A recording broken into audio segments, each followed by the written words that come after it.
नमस्कार बंधुगण मोर नाम जानकी एवं मोर बयस 28 वर्ष मोर विवाह को 6 वर्ष होई सारिछि एवं मोर 2.5 वर्षर गोटे झियो थिला। आमे कोलकाता सहर रे रहुथिलु एवं आमर निजस्व एक छोट घर थिला। मो ससुर घर गारे रहुथिले एवं आमे स्वामी स्त्री दुहे सहर रे रहुथिलु। मो स्वामींक नाम थिला आलोक। से तांको पाठ पढ़ा समाप्त करिथिले तेणु से चाकिरी खोजुथिले किंतु तांकु कौनसी स्थान रे काम मिलु नथिला। गोटिए दिन से तांकर जणे बंधुंकु फोन कले। तांको बंधु मध्य कोलकाता रे रहुथिले। तांकर निजस्व घर मध्य थिला एवं से बहुत धनी थिले। तांकर एक बड़ मेडिकल स्टोर थिला। मो स्वामी तांकु कहिले विकास तुमर परिचित लोकंक पाखरे मोते कौनसी स्थान रे गोटे चाकिरी दियो। मु अनेक स्थान को जाइथिली किंतु मोते कौनसी स्थान रे चाकिरी मिलिला नाही। तापरे विकास कहिले आलोक तुमको कौनसी स्थान को जिबार आवश्यकता नाही। तुमे काली ठारू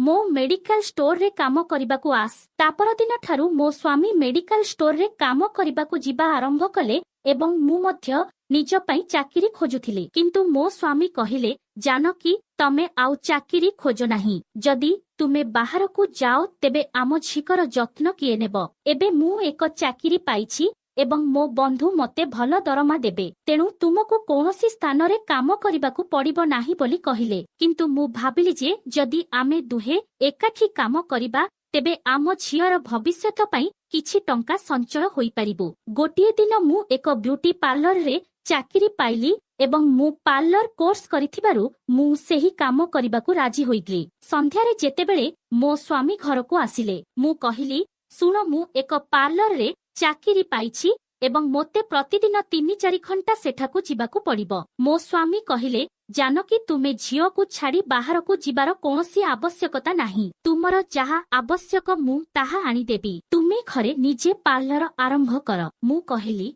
ठीक अछि। किछि दिन परे मु घरे एक पार्लर दुकान आरंभ कली। प्रतिदिन अल्प किछि टंका इनकम हेबाकू लागिला एवं घर मध्य भल चलिबाकू लागिला। एबे सबु किछि भल चलिला किंतु गोटिए दिन हठात मो स्वामींक बंधुंकर हार्ट अटैक हेला एवं से मृत्युवरण कले। एहा परे मेडिकल स्टोर र समस्त दायित्व मो स्वामींक उपरे पड़िला। तेणु एबे मो स्वामी सकाळु शीघ्र मेडिकल स्टोर खोलिबाकू जाउथिले। तापरे तांको बंधुंक मृत्यु को 3 मास होई गला। एबे तांको स्त्री प्रतिदिन मेडिकल स्टोर को आसीबा आरंभ कले। से केवल आसी बसी रहुथिले। से काम जानि नथिले। मो स्वामी समस्त काम देखाउथिले एवं संध्यारे से मालिकंकु टंका देउथिले। धीरे धीरे सेही महिला मो स्वामींक उपरे विश्वास करिबाकू लागिले। तेणु मालिकाणी सबु बेले घरे ही रहुथिले। मो स्वामी पूर्ण सच्चोटतार सहित मेडिकल स्टोर परिचालना करुथिले एवं प्रतिदिन संध्यारे तांकु संपूर्ण टंका देउथिले। तथापि सेही महिला मेडिकल स्टोर रे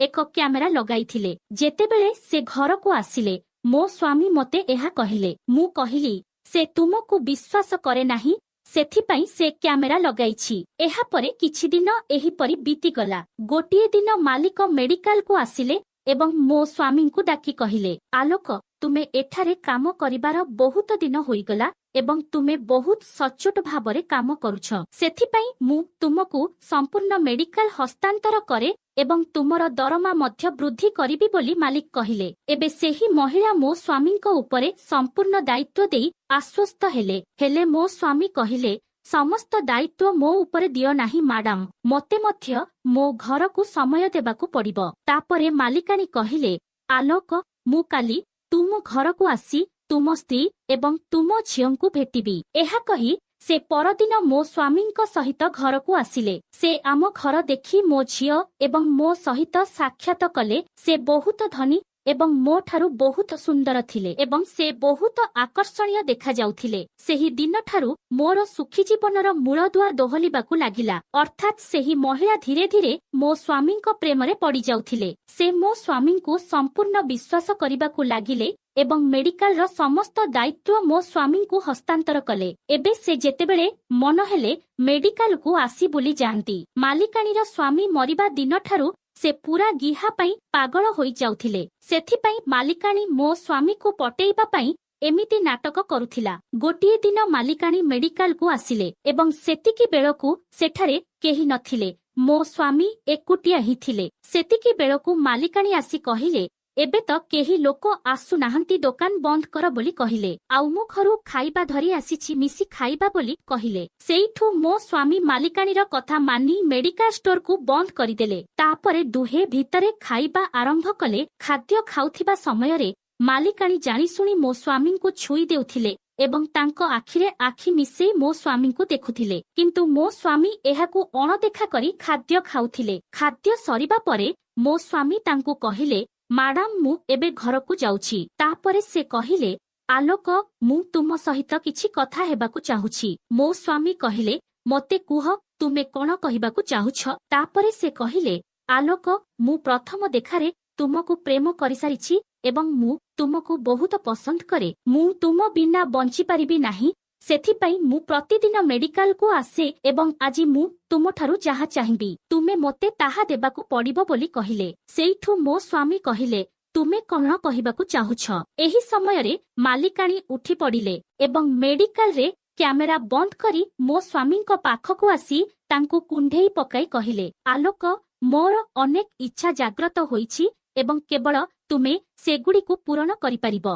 एहा कही से मो स्वामी को धीरे धीरे छुईबाकू लागिले तापरे मो स्वामी मध्य तांको स्पर्शरे विचलित होईगले एवं से मध्य तांकु कुंढेई पकाइले तापरे से कहिले आलोक मो जानिथिली जे तुमे मते बहुत पसंद कर किंतु तुमे एहा कहिबाकू भय करुथिल ना तापरे मो स्वामी कहिले मो सांग विकास चली जिबा परठारु मु मध्य केवल तुम विषय रे ही भाबुछि एवं तुमको बहुत भल पाए किंतु जेतेबेले मु मो स्त्री एवं झियो विषय रे भाबे मु चुप सी जाए किंतु आजि मु तुमको भल पाइबा बिना रही परिबि नाही एहा कही मो स्वामी तांको उपरे प्रेम वर्षा करिबा आरंभ कले एवं से मध्य तांकु हृदयरु समर्थन करिबाकू लागिले तापरे दुहे परस्परर जाबुडी धरिले एवं 2-3 घंटा मजा करिबा परे सेमानंकर इच्छा पूर्ण कले तापरे जेतेबेले मालिकाणी शांति हेला तापरे से कहिले आलोक जेउ खुशी मो स्वामी मते केबे देई नथिले तुमी मते सेही खुशी देइछ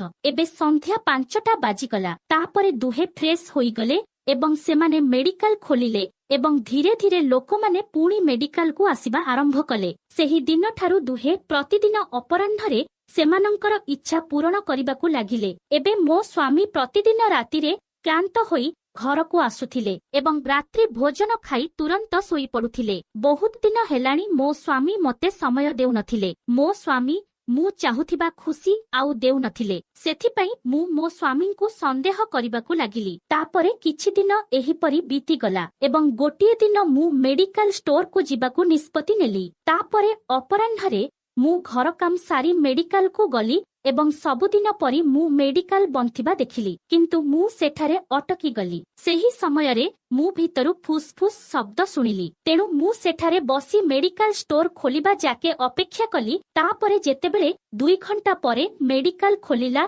एवं मो स्वामी मते सामनारे देखिले से टिके भयभीत होई कहिले जानकी तुमे एठारे कोन करूछ तापरे मु भितरकू जाई देखिली जे मालिकाणी चेयर रे बसी मते चाही कहुथिले जानकी किछि काम अछि कि मु कहिली ना मु केवल एमिति ही बुली आसीथिली मालिकाणी कहिले सेही चेयर रे बसी जाओ मु कहिली तुमे मेडिकल काहीकि बंद करिथिल तापरे से कहिले बेला समय रे खाद्य खाइबाकू पड़ुथिला तेणु आमे एहाकू बंद करिदेलु मु अनुभव कली जे से मो ठारू किछि लुचाउछंती मु किछि न कहि घर को चली गली आउ संध्या रे जेतेबेले मो स्वामी घर को आसिले मु तांकू पचारिली जे खाद्य खाइबा समय रे मेडिकल बंद करिबार कोन आवश्यकता थिला सेइठु मो स्वामी कहिले ओहे जानकी सेमिति किछि नाही तुमे भूल बुझुछ मालिकाणी बहुत भल लोकटिए एवं जदि तुमे किछि खराब अनुभव करूछ तेबे काली ठारू तुमे मो सहित मेडिकल को आस बोली कहिले तापर दिन ठारू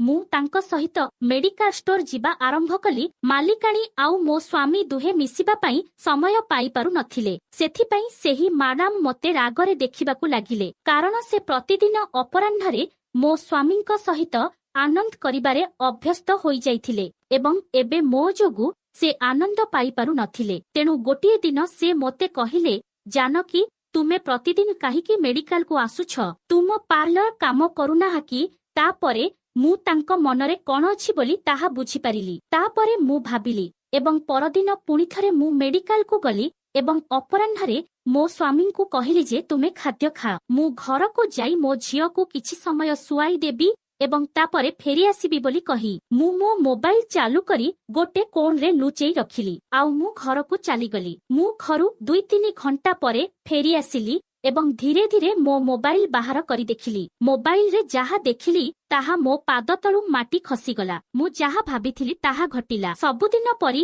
ଖାଦ୍ୟ ଖାଇସାରିବା ପରେ ମାଡାମ ମୋ ସ୍ୱାମୀଙ୍କୁ ଛୁଇଁବା ଆରମ୍ଭ କଲେ। ତାପରେ ମୋ ସ୍ୱାମୀ ତାଙ୍କ ସ୍ପର୍ଶରେ ଆକର୍ଷିତ ହୋଇ ତାଙ୍କୁ କୁଣ୍ଢେଇ ପକାଇ କହିଲେ, ମାଡାମ ଆଜି ତୁମେ ବହୁତ ସୁନ୍ଦର ଦେଖାଯାଉଛ। ଏହା କହି ସେ ମାଡାମଙ୍କୁ ଗୋଟେ ଚୁମା ଦେଲେ। ଏହା ଦେଖି ମୁଁ ମୋ ସ୍ୱାମୀ ଉପରେ ବହୁତ ରାଗିଗଲି ଏବଂ ମୁଁ ସେହି ଭିଡିଓ ମୋ ସ୍ୱାମୀଙ୍କୁ ଦେଖାଇଲି। ତାପରେ ମୋ ସ୍ୱାମୀ କହିଲେ, ଜାନକୀ ଏସବୁ ସତ୍ୟ କିନ୍ତୁ ଏହା ମୋର ଦୋଷ ନୁହେଁ। ମୁଁ ତୁମକୁ ବହୁତ ଭଲ ପାଏ କିନ୍ତୁ ମାଲିକାଣୀଙ୍କ ସୌନ୍ଦର୍ଯ୍ୟ ଦେଖି ମୁଁ ପାଗଳ ହୋଇଗଲି ଏବଂ ସେ ମୋତେ ଛୁଇଁବା ମାତ୍ରେ ମୁଁ ମୋର ବୁଦ୍ଧି ହରାଇ ଦେଉଥିଲେ। ସେଇଠୁ ମୁଁ ରାଗରେ ଆମ ଘରକୁ ଫେରି ଆସିଲି ଆଉ ଘରେ ରାଗରେ ଶୋଇ ରହିଲି। ସେଇଠୁ ସାଙ୍ଗେ ସାଙ୍ଗେ ମୋ ସ୍ୱାମୀ ମୋତେ କ୍ଷମା ମାଗିବା ପାଇଁ ଆସିଲେ। ସେ ମୋ ଗୋଡକୁ ଧରି କ୍ଷମା ମାଗୁଥିଲେ। ମୁଁ କିନ୍ତୁ ସେମିତି ଶୋଇ ରହିଥିଲି। କିଛି ସମୟ ପରେ ମୋ ସ୍ୱାମୀ ମୋ ଲୁଗା ଭିତରେ ହାତ ପୂରେଇ କୁତୁକୁତୁ କରିବାକୁ ଲାଗିଲେ। ମୁଁ ଖାଲି ଜୋର ଜୋର ନିଶ୍ୱାସ ନେଉଥାଏ। ତାପରେ ସେ ମୋତେ 2 ଘଣ୍ଟା ପର୍ଯ୍ୟନ୍ତ ନିର୍ଧୁମ ମନ ଭରି ଉପଭୋଗ କରିବାକୁ ଲାଗିଲେ। ଆଉ ସେତିକି ବେଳକୁ ମାଲିକାଣୀ ମଧ୍ୟ ଆମ ଘରକୁ ଚାଲି ଆସିଲେ ଆଉ ଆମ 2 ଜଣକୁ ଏମିତି ଅବସ୍ଥାରେ ଦେଖି ସେ ମଧ୍ୟ ସମ୍ଭାଳି ପାରିଲେ ନାହିଁ ଆଉ ସେ ମଧ୍ୟ ଗୋଡ ମେଲେଇ ବସି ରହିଲେ। ଏବେ ମୋ ସ୍ୱାମୀ 2 ଜଣକୁ ନିର୍ଧୁମ ମଜା କରିବାକୁ ଲାଗିଲେ। ତାପରେ ଆମେ ସମସ୍ତେ ଶାନ୍ତି ହୋଇଗଲୁ ଆଉ ଆମ ଘରେ ଆଉ 2ଟି ଛୁଆ ଜନ୍ମ ହେଲେ।